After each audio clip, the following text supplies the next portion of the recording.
नमस्कार दोस्तों, जय हिंद, वंदे मातरम। मैं आपके साथ जयसवाल सर। आप सभी का स्वागत अभिनंदन है टीचर्स फैमिली, टीटी फैमिली, शिक्षकों के परिवार जयसवाल कोचिंग सेंटर पर, पावर्ड बाय शिक्षा ही प्रकाश है। दोस्तों, आज हम बात करेंगे हिंदी पेडागोजी की बात करेंगे। और हिंदी पेडागोजी में आपके वर्ग 1 वर्ग 2 के दोनों की पेडागोजी आपके सेम है, सिलेबस सेम है, तो आपको घबराना नहीं है, केवल लेवल का अंतर रहेगा। और लगभग हमने जितने भी पुराने पेपर देखे हैं सारे इसी प्रकार के प्रश्न पूछे गए हैं। तो जो आपके सब्जेक्ट है आपका हिंदी का, तो यहाँ पे 120 का क्वेश्चन रहेंगे जिसमें आपके पेडागोजी के क्वेश्चंस रहते हैं। तो चलिए देर न करते हुए शुरुआत करते हैं। ये पहली क्लास है, सभी लोग अच्छे तरीके से ज्वाइन कीजिएगा। बाकी बाल विकास पेडागोजी की 7 PM पे लाइव क्लास होती है, तो सभी लोग ज्वाइन कीजिए। और ये हिंदी पेडागोजी की पहली क्लास है, जिसमें हम आज की क्लास में 20 क्वेश्चन करेंगे। 20 में आपका फीडबैक क्या है आपको कमेंट करके अवश्य शेयर करना है।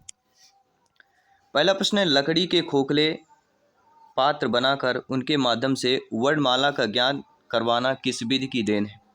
अनुकरण विधि, चित्र विधि, यंत्र विधि या मंटेंसरी विधि की बात करते हैं।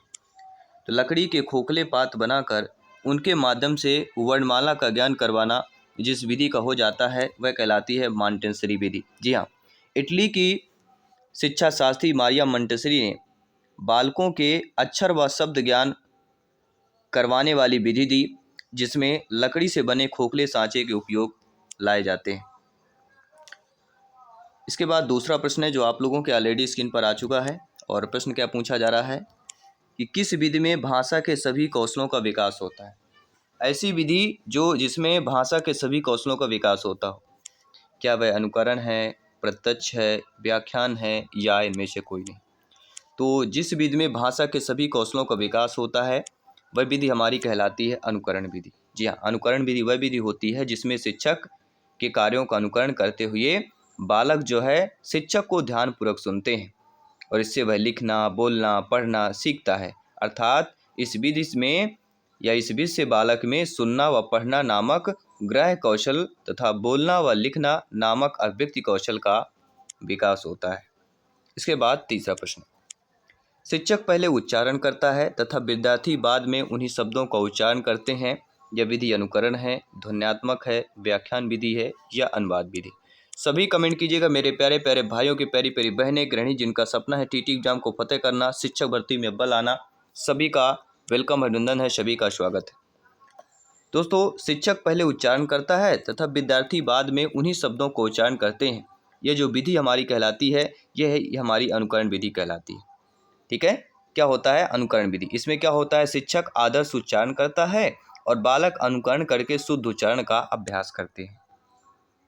चौथा प्रश्न है, भाषा शिक्षण की वह कौन सी विधि है जो सामान्यतः पूर्व प्राथमिक कक्षाओं के लिए विशेष उपयोगी है? अनुकरण विधि, व्याख्यान विधि, पर्यवेक्षित विधि, ह्यूरिस्टिक विधि? सभी कमेंट कीजिएगा।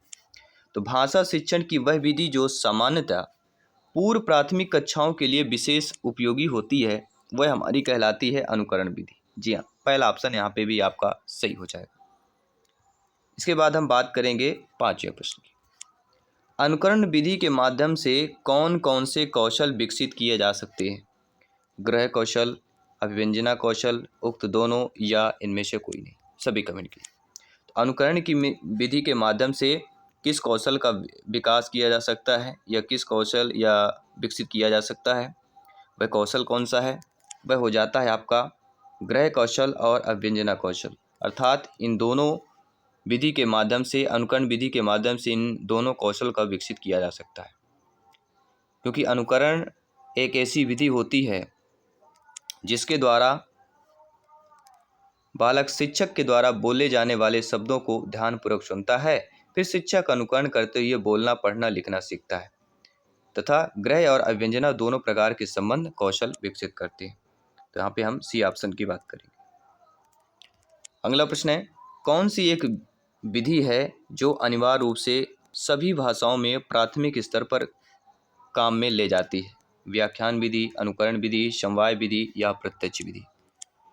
तो जो विधि आपके अनिवार्य रूप से सभी भाषाओं में प्राथमिक स्तर पर काम या कार्य में ले जाती है वह विधि कौन सी कहलाती है? वह विधि आपकी अनुकरण विधि ही कहलाती है। जी हाँ, किसी भी भाषा को सिखाने या सिखाते समय बालक को अनुकरण करवाते हुए सिखाया जा सकता है, इसलिए यह एक प्रकार की अनिवार्य विधि की बात करते हैं। अगला प्रश्न है, मॉन्टेसरी पद्धति का आधारभूत सिद्धांत है व्यक्तित्व विकास की शिक्षा पर बल, खेल द्वारा शिक्षा, छात्र की स्वतंत्रता या उपरोक्त सभी की बात करेंगे। तो मॉन्टेसरी पद्धति का आधारभूत जो सिद्धांत कहलाता है वह हमारा कौन सा कहलाता है? आपका व्यक्तित्व विकास की शिक्षा पर बल भी कहलाता है, खेल द्वारा शिक्षा कहलाता है और छात्र की स्वतंत्रता की बात करेंगे। अर्थात जो उपयुक्त सभी ऑप्शन दिया गया है वह हमारा सही हो जाएगा, क्योंकि मॉन्टेसरी पद्धति के आधारभूत सिद्धांत व्यक्तित्व विकास की शिक्षा पर बल, छात्र की स्वतंत्रता, खेल के माध्यम से शिक्षा दी जाती है। ठीक है, और यह पद्धति ज्ञानेंद्रियों तथा कर्मेंद्रियों की शिक्षा, स्वयं शिक्षा, भाषा शिक्षण आदि की दृष्टि भी महत्वपूर्ण है। 8वां प्रश्न है, प्राथमिक स्तर पर बालकों को वर्णमाला, सुलेख आदि सिखाने हेतु अनुकरण कराया जाता है। लेखन अनुकरण, रचना, उच्चारण अनुकरण या इनमें से कोई नहीं। तो प्राथमिक स्तर पर बालकों को वर्णमाला, सुलेख आदि सिखाने हेतु जो अनुकरण कराया जाता है वह अनुकरण है आपका, किसकी बात करेंगे? लेखन अनुकरण की बात करेंगे। इसके बाद आपका अगला प्रश्न, निम्न में से साइचर विधि के जन्मदाता कौन है? ब्लूम है, मारिया मॉन्टेसरी है, फ्रोबेल है या मिस पार्कहर्स्ट की बात करें। तो आप सभी लोग जानते हैं साइचर विधि के जो जन्मदाता कहलाते हैं वह आपके मारिया मॉन्टेसरी की बात करेंगे। क्या हम सही कह रहे हैं? साइचर विधि की जन्मदाता इटली की मारिया मॉन्टेसरी थी। यह विधि प्राथमिक स्तर पर बहुत उपयोगी मानी जाती है। अगला प्रश्न है, निम्नलिखित में से मॉन्टेसरी विधि का गुण नहीं है। मॉन्टेसरी विधि के गुण भी हैं और ये टफ क्वेश्चन हो जाते हैं। गुण, विशेषताएं, तो ये हमें जानना बहुत जरूरी है। देखिए, मॉन्टेसरी विधि का मनोवैज्ञानिक विधि है, यह बाल केंद्रित विधि है और बालक स्वयं करके इसमें सीखता है। ये तीनों गुण जो है आपके मॉन्टेसरी के हैं। लेकिन मनोवैज्ञानिक विधि है, ये आपका गलत है। मनोवैज्ञानिक दे दिया, यहाँ पे उपसर्ग लगा दिया गया, इसे निगेटिव नकारात्मक बना दिया गया। अगला प्रश्न, बालकों में स्वाध्याय की प्रवृत्ति पैदा करते हुए व्यक्ति विभिन्नता के अनुसार सिखाने वाली विधि है। पर्यवेक्षण विधि, भाषा संसर्ग विधि, साइचर विधि, प्रत्यक्ष विधि। ये चारों विधियां दी गई। चारों विधियों पे आपके ऑप्शंस दिए गए हैं।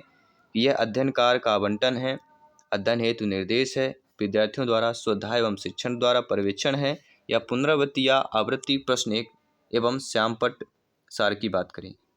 और इसी प्रकार के आपके एग्जाम में प्रश्न पूछे जाते हैं। तो इसका राइट ऑप्शन क्या हो जाएगा आपका? सभी कमेंट कीजिए, फीडबैक कीजिए। जी हाँ, आंसर आ चुका है दोस्तों, आंसर आ चुका है और आंसर ये कह रहा है कि अध्ययन कार्य का आवंटन हो जाता है। जी हाँ, बालकों में स्वाध्याय की प्रवृत्ति पैदा करने हेतु व्यक्ति विभिन्नता के अनुसार सिखाने वाली विधि, पर्यवेक्षण, भाषा संसर्ग, साहचर्य और प्रत्यक्ष विधि, ये क्या हो जाएंगी? अध्ययन कार्य का आवंटन। पहला ऑप्शन सही हो जाएगा, क्योंकि बालकों में स्वाध्याय की प्रवृत्ति पैदा करते हुए व्यक्ति विभिन्नता के अनुसार सिखाने वाली विधि पर्यवेक्षण विधि है और इस विधि के 4 सोपान जो आपके दिए गए। अगला प्रश्न देख लेते हैं क्या पूछा जा रहा है। पूर्व प्राथमिक कक्षाओं के लिए रुचिकर विधि हो सकती है। खेल विधि, कहानी, डाल्टन या उपरोक्त सभी की बात करें। तो पूर्व प्राथमिक कक्षाओं के लिए जो रुचिकर विधि हो सकती है वह विधि कौन सी हो सकती है? तो आप सभी लोग जानते हैं वह रुचिकर विधि आपकी खेल विधि भी होती है, कहानी भी होती है और डाल्टन भी होती है। तो उपरोक्त सभी वाला ऑप्शन जो दिया गया है वह ऑलरेडी सही हो जाएगा। तो डी ऑप्शन की यहाँ पे बात करेंगे। इसके बाद अगला प्रश्न है, पर्यवेक्षण अध्ययन विधि के प्रवर्तक कौन है? BS blue, Daisy Marvel, Morrison या किलपैट्री की बात करेंगे। तो हम सभी लोग जानते हैं पर्यवेक्षण अध्ययन विधि के जो प्रवर्तक कहलाते हैं। जी हाँ, पर्यवेक्षण विधि या पर्यवेक्षण अध्ययन विधि के जो प्रवर्तक कहलाते हैं वह आपके डेजी मार्वल। जी हाँ दोस्तों, निरीक्षण विधि व अवलोकन विधि को मिलाकर पर्यवेक्षक अध्ययन विधि का प्रवर्तन किया। इस विधि का प्रयोग उच्च कक्षाओं में निबंध, कहानी, आत्मकथा, जीवनी आदि के गद्य प्रकरणों को पढ़ाने के लिए किया जाता है। किसकी बात करेंगे? पर्यवेक्षण अध्ययन विधि की बात करेंगे। अगला, खेल विधि के जनक कौन है? फ्रोबेल हैं, काल्वेट कुक, मॉन्टेसरी, कुमारी, हेलेन पार्कहर्स्ट की बात करेंगे। बहुत ही सिंपल सा प्रश्न कह सकते हैं इसे, क्योंकि आपने ऑलरेडी तैयारी कर चुकी है। बहुत सारा आपने प्रिपरेशन किया है और पहली बार प्रिपरेशन कर रहे हैं, तो आपके लिए बहुत ही अच्छा, आपके लिए मौका है, सुनहरा अवसर आपको मिल रहा है। तो इस सुनहरे अवसर को बिल्कुल यकीन में बदलिए, हकीकत में बदलिए, सिलेक्शन अवश्य पाइए, अपने माता पिता के सपने को साकार अवश्य कीजिए। तो खेल विधि के जनक जनक कहलाते हैं, आप सभी लगभग जानते हैं। हम बात करेंगे कार्लवेट कुक की बात करेंगे। जी हाँ दोस्तों, सबसे पहले इंग्लैंड के गणित शिक्षक हेनरी कार्लवेट कुक ने अपना विचार देते हुए कहा था कि खेल एकमात्र ऐसा कार्य है जिसे बालक पूरे मन से करता है, और उन्होंने सबसे पहले खेल खेल में बालकों को पढ़ाना शुरू किया था। अगला प्रश्न देख लेते हैं। हिंदी शिक्षण की दृष्टि से इनमें से कौन सी पद्धति छोटे बालकों के लिए उपयोगी है?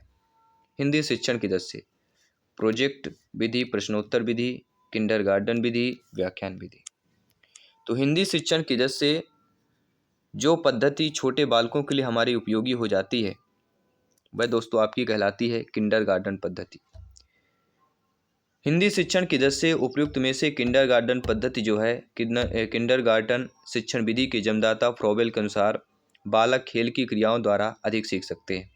अतः इस पद्धति में कल्पना शक्ति का विकास करने वाले मनोरंजक खेलों को अधिक स्थान दिया गया है। मनोरंजक खेल क्या करते हैं? सभी लोग बताइए, ये क्या करते हैं?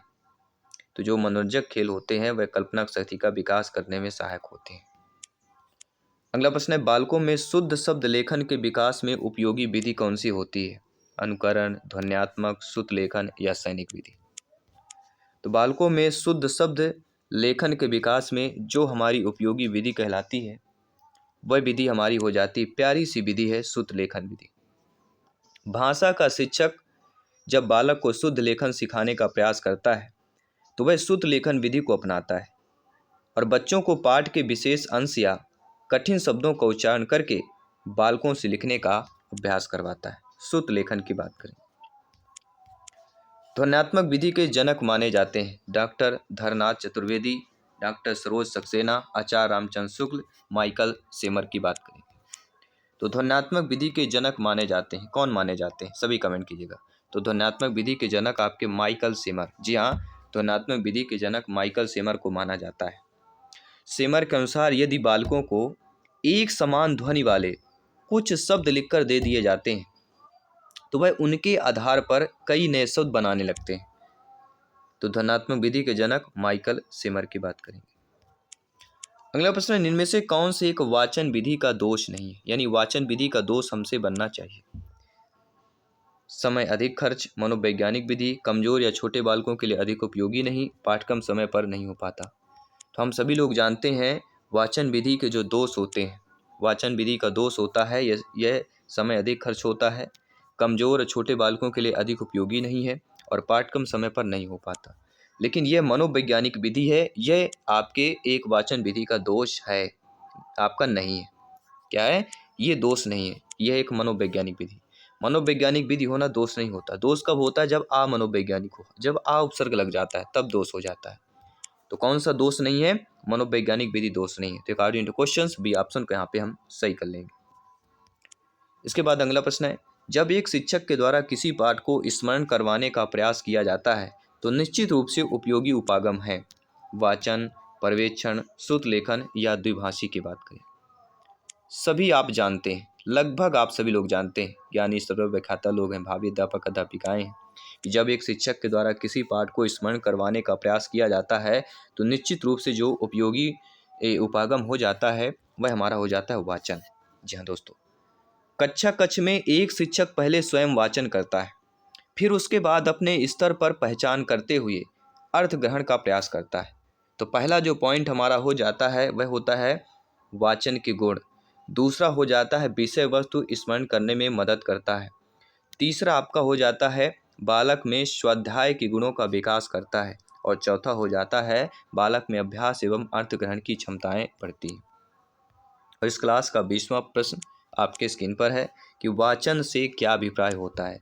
अर्थ ग्रहण करते हुए पढ़ना, किसी भी पाठ को पढ़ना, तेजी से पढ़ना या मंद गति से पढ़ना। तो सिलेबस के अकॉर्डिंग आपके पेडागॉजी क्लास चल रही है। तो वाचन से क्या अभिप्राय होता है दोस्तों? वाचन से अभिप्राय होता है अर्थ ग्रहण करते हुए पढ़ना। जी हाँ, वाचन से अभिप्राय क्या होता है? अर्थ ग्रहण करते हुए पढ़ना। जब एक शिक्षक बालकों को अर्थ ग्रहण करते हुए पढ़ाता है तो यह वाचन कहलाता है। और आज की क्लास का मॉक क्वेश्चन आपकी स्क्रीन पर है कि रस अनुभूति पाठ का संबंध होता है विचारात्मक से, भावात्मक से, क्रियात्मक से या रचनात्मक से होता है। तो आप सभी लोग जानते हैं कि रस अनुभूति पाठ का संबंध किससे होता है। यह प्रश्न आप सभी के लिए मॉक क्वेश्चन के रूप में है। आपने 20 में से कितने स्कोर प्राप्त किया आपको कमेंट बॉक्स में अवश्य शेयर करना है। मैं आपके साथ जयसवाल सर मिलता हूँ आपकी अगली क्लास पर। सभी मित्रों को जय हिंद, वंदे मातरम, धन्यवाद सभी का।